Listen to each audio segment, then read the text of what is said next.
তারপরও 20টা কনসেন্ট্রেটর রাখা হয়েছে, বেশি অক্সিজেন লাগা হয়নি। এরপরে স্টেজ হয়ে গেছে, এরপর বিস্তার হলো। সেটা তো করতে আছে, এসে তো কেউ বাইরে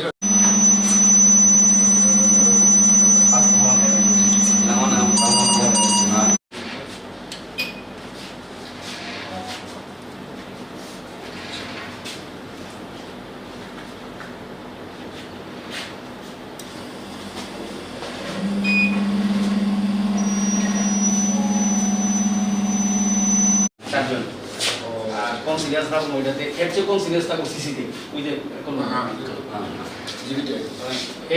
এখানটা বাইরে কিছু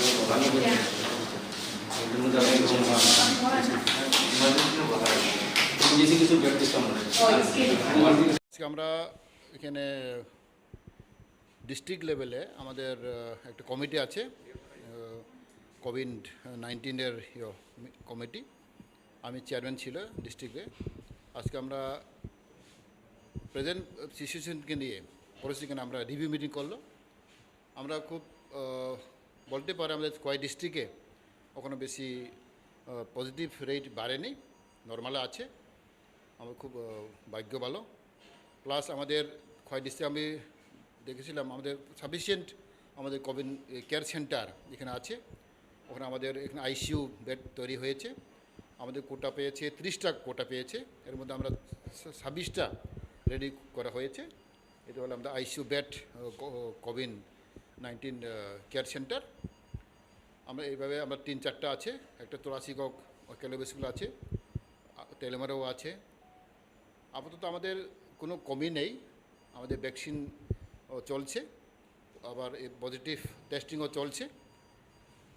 এখানে আমি বলতে চাই আমাদের এডিসি এরিয়াতে, রুরাল এরিয়াতে একটু আমাদের রেসপন্স আমরা ভালো পেইনি।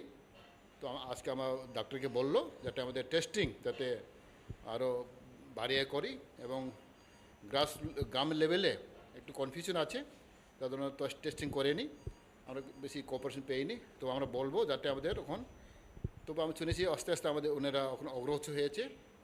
আমাদের প্রথম আমাদের দায়িত্ব হলো আমাদের টেস্টিং করার জন্য, টেস্টিং বাড়াতে হবে, প্লাস আমাদের ভ্যাকসিন আমরা বাড়াতে হবে। এই দুইটি কাজ আমরা চলছে।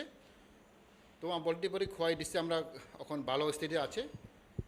কম্পারেটিভলি ওয়েস্ট এবং সিপাহীজলা এখানে অনেক আমাদের বেশি বাড়িয়েছে, কিন্তু খোয়াই ডিস্ট্রিক্টে আমরা এখন ভালো আছে।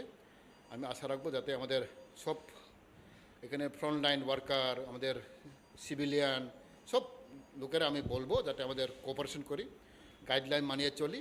কারণ সরকার আমরা আপ্রাণ চেষ্টা করছে যাতে আমাদের কোভিডকে ফাইট করার জন্য আমরা সব জনগণকে আমরা রিকোয়েস্ট করব যাতে আমাদের সঙ্গে সরকার সঙ্গে সহযোগিতা করি।